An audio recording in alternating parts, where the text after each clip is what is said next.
I need to show you something that's happening right here in the South China Sea that is absolutely wild. Look at this map.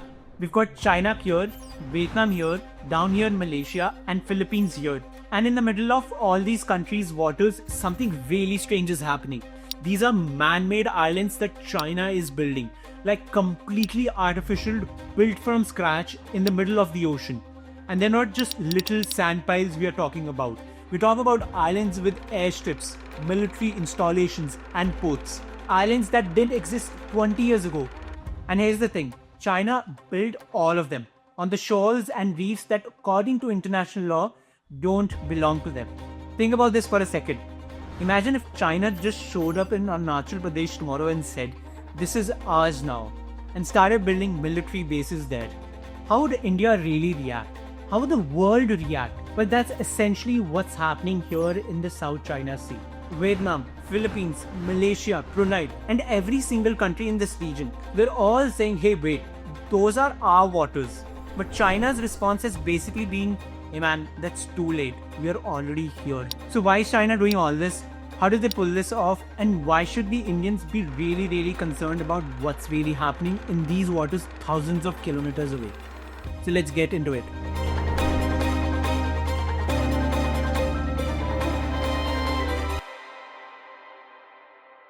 To understand what China is doing today, we need to go back, like way back.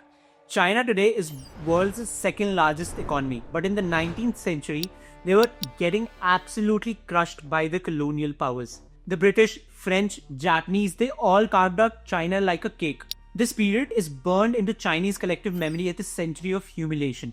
The Qing dynasty, which had ruled China for centuries, was systematically weakened and defeated. Foreign powers controlled Chinese ports, dictated Chinese trade, and basically treated China like their personal playground. But here's what's important. If you go even further back to the 17th century, China had extensive trade networks throughout what we now call the South China Sea. Chinese merchants, Chinese naval expeditions, Chinese influence. It was everywhere in this region. So when modern China started growing economically and militarily, those historical memories came flooding back. And Chinese leaders started thinking, we used to dominate these waters at one point of time and we should do them again. This thinking crystallized in 1947 when the Chinese government issued what they called the 11-dash line. This line you see here that covers about 90% of the South China Sea, and basically China said everything inside this line, that's ours. Later on they refined this into a 9-dash line, but the message was the same. We own the entire sea. Now on paper this might seem like just some lines on the map, but there was a big problem, a big strategic problem. Chinese military planners realized their fighter jets could only fly about 1700 kilometers from the mainland. That's basically a one-way trip with no fuel to get back. If you're trying to project power across South China Sea, that's a huge limitation. Not only that, China only had one major base in the South China Sea, that is Hainan Islands. If the Americans wanted, they could blockade China or attack Chinese naval forces. They could easily do that. China was vulnerable. So Chinese military strategists had an idea. What if we could build bases much further south, giving up military what they call strategic debt? This is when China started getting aggressive. In the 1960s, they seized the Paracel Islands. Then they went after the Spratly Islands, and most recently they've been eyeing, in fact they've taken over Scarborough Shoal near the Philippines. But here's where it gets really interesting. Just capturing islands doesn't automatically make them yours under the international law. In the 1990s, China signed onto something called UN Clause, the United Nations Convention on the Law of Seas. Basically, these are those international rules that govern who owns what in the ocean. And in 2019, the Philippines took China to an international tribunal and won a massive case in 2016. The tribunal basically said, China, your 9-dash line claim is completely nonsense. You can't just draw lines on the map and call the entire sea yours. This was a huge diplomatic blow to China. But here's the thing. By then, China had already built these artificial islands. We're talking about massive construction projects. China literally dredged up sand from the seafloor and built islands from scratch. Runways long enough for military aircraft. Ports for naval vessels, radar installations, missile defense systems, everything all set up. But here's the crucial point.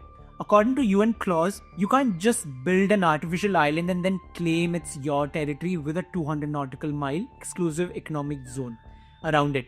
That's literally illegal. So technically, all these Chinese installations are illegal under the international law. But these Chinese are already there and these bases are operational. The runways are built and they're not leaving. Now you might be thinking, hey Salil, this is all very interesting, but why should we in India care about some islands in the South China Sea? Here's why. About 80% of China's imports and exports flow from these waters, through the Straits of Malacca, around the Indian Ocean and through the South China Sea. China knows this is their vulnerability. So they've been implementing what strategists call the string of pearls theory. That is building ports and naval facilities all around India, in Pakistan, Sri Lanka, Myanmar and Bangladesh. The goal is very clear. If there's ever a conflict, China wants to make sure India can't chalk off these crucial trade routes. And by controlling South China Sea, China gets another layer of protection for their economic lifeline. This is why you're seeing countries like the United States, Australia, Japan and India all talking about keeping the Indo-Pacific free and open. It's not just a diplomatic language, it's a strategic necessity.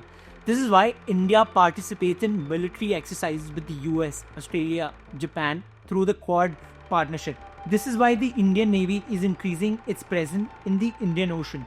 Because what China is doing here isn't just about some rocks in the middle of the ocean. It's about who controls one of the world's most important waterways. Since losing the major case in 2016, China has become more subtle. They still build, they still militarize, but they talk about peaceful resolution and cooperation. The militarization continues, and China shows no signs of backing down from the 9-dash plate that they've got. Meanwhile, tensions keep rising. Filipino farmers get harassed by the Chinese coast guards, Vietnamese oil platforms get threatened, Malaysians' exploration gets blocked. So that's where we are at the moment. China has essentially created facts on the ground, or should I say, facts on the water. They've built islands, established military bases, and projected power across one of the world's most important seas. So the question now is, what happens next? Do other countries accept this new reality or they just push back? And how does this reshape the entire Indo-Pacific region? One thing is very clear. What's happening in South China Sea isn't just a regional dispute. It's a test case for whether international law matters in the 21st century. And the outcome will shape the world in the near future. Thanks for watching. I'll see you in the next one.